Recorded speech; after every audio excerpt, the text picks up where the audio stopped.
yang unik dari Republik Islam Iran. Mungkin banyak orang yang tidak mengerti tentang 3 elemen kata. Republiknya mungkin sama dengan negara-negara lain karena memiliki seorang presiden yang dipilih dalam per 4 tahun. Sedangkan Islamnya di sini itu betul-betul mencontoh kepada Rasulullah Muhammad Sallallahu Alaihi Wasallam, dan Irannya sendiri menggambarkan bahwasanya dia suatu peradaban tua. Jadi mari kita melihat bagaimana pola kepemimpinan di Iran di sini setelah revolusi tahun 1979. Ruhollah Khomeini yang mengasingkan diri di Prancis setelah revolusi tahun 79 balik ke Iran menjadi pemimpin tertinggi di negara tersebut. Dan uniknya, selama kurang lebih sekitar 10 tahun itu tidak pernah mengadakan perjalanan keluar. Dia cukup bersama dengan rakyatnya sebagai pemimpin tertinggi mengatur politik, militer, hubungan luar negeri, dan bagaimana tatanan hidup bermasyarakat, dan betul-betul memperlihatkan contoh kesederhanaan apa yang dimiliki seorang pemimpin, sama dengan Rasulullah.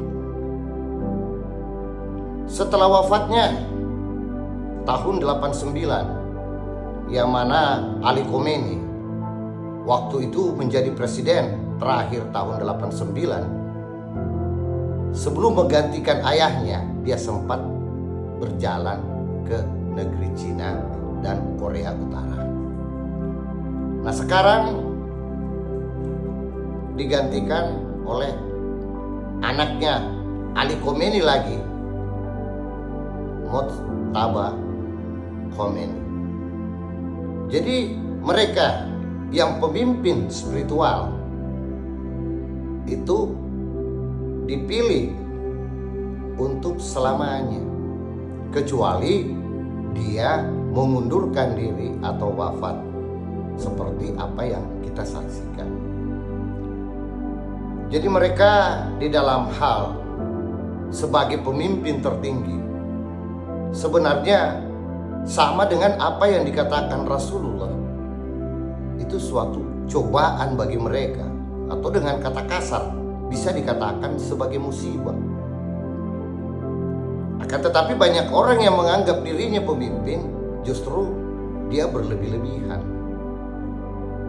Nah, disinilah banyak orang yang mengatakan dirinya mereka juga penduduknya mayoritas Islam, tapi apa yang dilakukan oleh pemimpinnya itu jauh dari kata selamat atau Islam.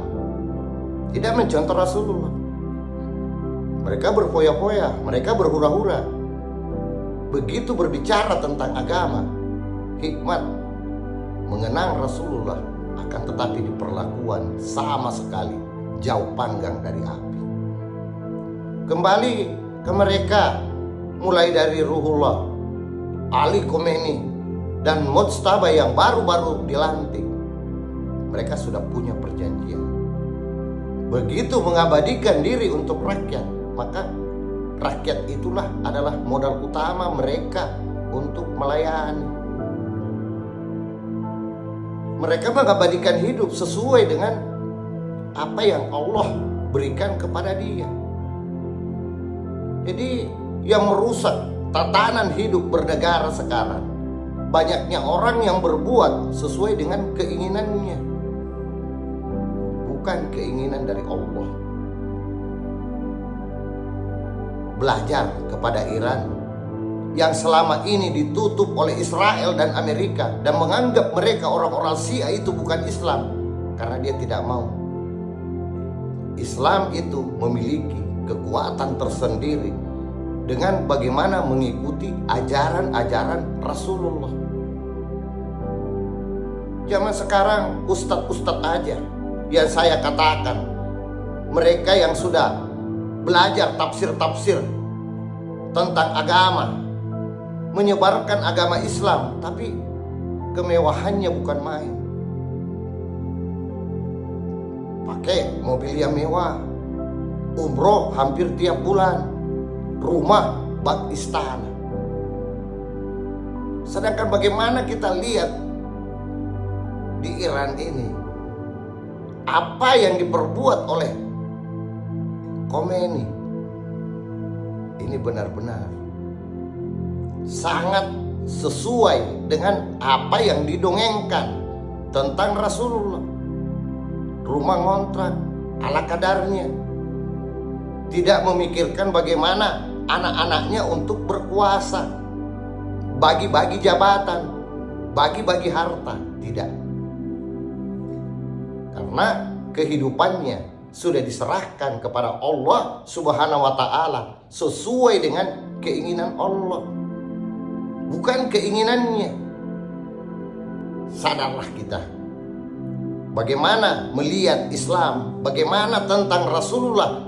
Yang saya katakan, kita sering dengar tentang dongeng-dongengnya, tapi kenyataan bagaimana tentang Islam itu sendiri. Coba lihat bagaimana Iran di dalam hal pelaksanaan tentang kenegaraan.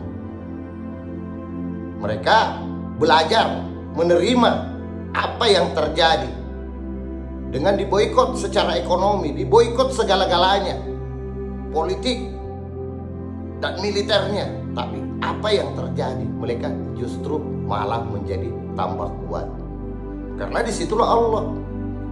Pada saat kau merenung di kesendirianmu, berserah kepada Allah, maka semesta akan turun tangan terhadap apa yang kau masalahkan.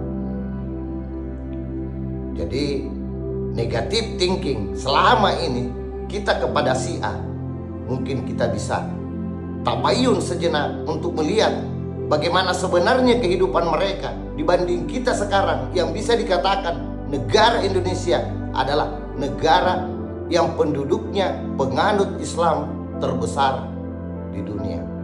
Tapi kita maaf aja, bukan dikatakan penganut agama Islam, penganut tafsir-tafsir agama Islam dari mereka.